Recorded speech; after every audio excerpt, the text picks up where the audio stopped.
ನಿಮಗೆ ಬುದ್ಧಿ ಇರಲಿಲ್ವಾ? ಅವ್ರನ್ನ ಉಪಮುಖ್ಯಮಂತ್ರಿ ಸ್ಥಾನದಿಂದ ತೆಗೆದುಹಾಕಿ ಎನ್ಕ್ವೈರಿ ಮಾಡ್ತಾರೆ. ಮತ್ತು ಪೊಲೀಸ್ ಇಲಾಖೆಯವರು ನಿರಾಕರಿಸಿದ ನಂತರ ನೀವು ಸಂಡೇನ ಮಾಡಬೇಕು ಅಂತ ಹೇಳ್ಕೊಂಡು ಅವ್ರನ್ನ ಕರೆಸಿದ್ದಾರು. ನೀವು ಬೆಳಿಗ್ಗೆ ಟ್ವೀಟ್ ಮಾಡ್ತಾರೆ 4 ಗಂಟೆಗೆ ನಾ ಅಭಿನಂದಿಸ್ತೇನೆ ಅಂತ. ಅವ್ರು ಹೋಗಿ ರಿಸೀವ್ ಮಾಡ್ತಾರೆ. ಅವ್ರನ್ನ ಕರ್ಕೊಂಡ್ಬಂದು ಆ್ಯಸ್ ಇಫ್ ಅವರೇ ಏನೋ ಅವ್ರಿಗೆ ಟ್ರೈನಿಂಗ್ ಕೊಟ್ಟು ಗೆಲ್ಲಿಸಿದ ರೀತಿಯಲ್ಲಿ ಅವ್ರೇನು ತಮ್ಮನ್ನು ತಾವು ಕೋಚ್ ಅಂದ್ಕೊಂಡಿದ್ರ. ನಾನು ಹುಬ್ಬಳ್ಳಿಯಿಂದ ನಾನು MP ಇದ್ದೇನೆ, ಹೀಗಾಗಿ ನಾನು ಊರು ಹುಬ್ಬಳ್ಳಿ. ನಮ್ಮಲ್ಲಿ ಒಂದು ಗಾದಿ ಮಾತಿದೆ, ಎರ್ಕೊಳ್ಳೋರ ಕೆಳಗಡೆ ಅಂದ್ರೆ ಸ್ನಾನ ಮಾಡುವವರ ಕೆಳಗಡೆ, ತಲೆ ಮೇಲೆ ಸ್ನಾನ ಮಾಡುವವರ ಕೆಳಗಡೆ ಕೂತ್ಕೊಳ್ಳೋದು ಅಂತ. ಅವಾಗ ನಮ್ಮದು ಸ್ನಾನ ಆಯ್ತಂತ. ಅದಕ್ಕೆ ನಮ್ಮ ಭಾಷೆಯಲ್ಲಿ ಹೇಳೋದು ಎರ್ಕೊಳ್ಳೋರ ಬುಡಕ್ಕೆ ಡೊಗ್ಗೋದು ಅಂತ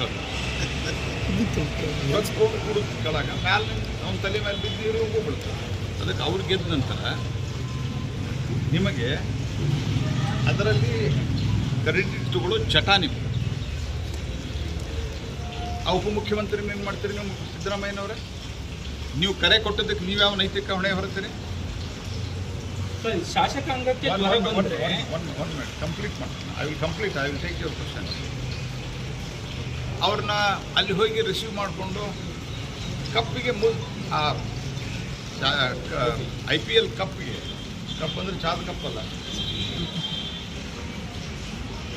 ಮುತ್ತು ಕೊಡ್ಲಿಕ್ಕೆ ಹೋದ್ರಲ್ರಿ ಎಲ್ಲರೂ. ಅವಾಗ ನಿಮ್ಮ ನಾಚಿಕೆ ಮಾನ ಮರೆಯಿರಲಿಲ್ಲ. ಪೊಲೀಸರನ್ನು ಸಸ್ಪೆಂಡ್ ಮಾಡಿ ಭಾರಿ ದೊಡ್ಡ ಸಾಹಸ ತೋರಿಸ್ತಾ ಇದ್ದಿರಲಿಲ್ಲ. ಆಯ್ತು, ಅವ್ರದ್ದು ತಪ್ಪಿದೆ ಅಂತ ನಿಮ್ಗೆ ಅನಿಸಿದರೆ ದಟ್ಸ್ ಓಕೆ. ನಿಮ್ಮ ತಪ್ಪು ಕರೆ ಕೊಟ್ಟದ್ದು. ಮತ್ತು ಏರ್ಪೋರ್ಟಿಗೆ ಹೋದ್ರೆ ಆನಂತರ ಚಿನ್ನಸ್ವಾಮಿ ಕ್ರೀಡಾಂಗಣಕ್ಕೂ ಹೋಗ್ಯಾರ ಇವರು ಉಪಮುಖ್ಯಮಂತ್ರಿ. ಒಂದು ಸ್ವಲ್ಪ ಏನಾದರೂ ಕಾಮನ್ ಸೆನ್ಸ್ ಬೇಕಲ್ಲ. ಸತ್ರು ಅಂತ ಗೊತ್ತಾದ ಮೇಲೆ ಹೋಗಿದ್ದಾರೆ ಅಲ್ಲಿ.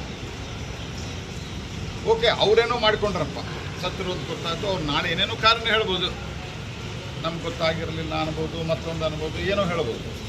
They are individuals, they are not government. ಅವ್ರು ವೈಯಕ್ತಿಕ ಅವ್ರವ್ರದ್ದು ತಪ್ಪದು. ಆದರೂ ಮಾಡಿದ್ದು ಪ್ಲೇಯರ್ಸು ಮಾಡಿದ್ದು ತಪ್ಪು. ಆದರೆ ಅಟ್ ದಿ ಸೇಮ್ ಟೈಮ್ ನಿಮ್ಮ ಉಪಮುಖ್ಯಮಂತ್ರಿ ಯಾಕೆ ಹೋದ್ರು? ಪರ್ಮಿಷನ್ ಕೊಟ್ಟಿಲ್ಲ ಅಂತಾದರೆ ದಯಾನಂದ್, ನಿಮ್ಮ ಉಪಮುಖ್ಯಮಂತ್ರಿ ಯಾಕೆ ಹೋದ್ರು?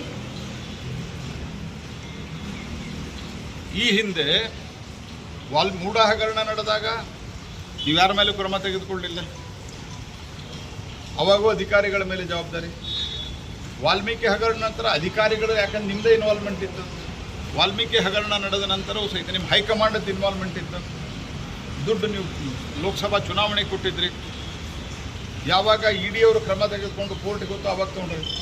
ಈಗ ನಿನ್ನೆ ಕೋರ್ಟ್ನವರು ಸುವಮೋಟೋ ಕೇಸ್ ತೊಗೊಂಡ ನಂತರ ಇದಕ್ಕಿದ್ದಂಗೆ ಆ್ಯಕ್ಟಿವ್ ಆಗಿ ಸಸ್ಪೆಂಡ್ ಮಾಡ್ತೀರಿ. ನಿಮ್ದೇನು ಜವಾಬ್ದಾರಿ? ನೀವು ಕರೆ ಕೊಟ್ಟಿರಲಿ, ನೀವು ಕ್ಷಮೆ ಕೇಳಿದ್ದೀರಾ? ಹೋಗಲಿ, ನಾನು ಕರೆ ಕೊಟ್ಟದ್ದು ತಪ್ಪಾಯಿತು ಅಂತ ನಿಮ್ಮ ಉಪಮುಖ್ಯಮಂತ್ರಿ ಹೇಳಿದ್ರ.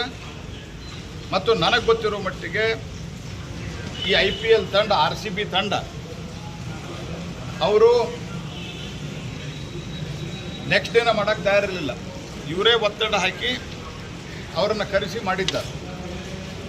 ಮುಖ್ಯಮಂತ್ರಿ, ಉಪಮುಖ್ಯಮಂತ್ರಿ, I held them squarely responsible. ಅವರು ಜವಾಬ್ದಾರರು ಇದಕ್ಕೆ. ಮೊದಲನೇದಾಗಿ ಉಪಮುಖ್ಯಮಂತ್ರಿ ಅಂತೂ ಒಂದು ಕ್ಷಣ ಕಾಯಲಾರದೆ ರಾಜೀನಾಮೆ ಕೊಡಬೇಕು.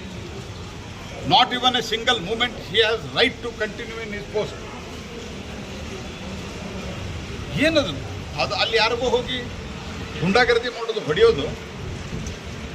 ಇವರು ಆಡಳಿತ ನಡೆಸಲಿಕ್ಕೆ ಯೋಗ್ಯರ ಇವರು? ಇದರ ಜೊತೆಗೆ ಇವ್ರ ಮಕ್ಕಳು, ಇವ್ರ ಮೊಮ್ಮಕ್ಕಳು ಅಲ್ಲಿ ವಿಧಾನಸೌಧದ ಸೆಲ್ಫಿ ಅಲ್ಲಿ ಯಾರು ಪರ್ಮಿಷನ್ ಕೊಟ್ಟಿದ್ರಪ್ಪ?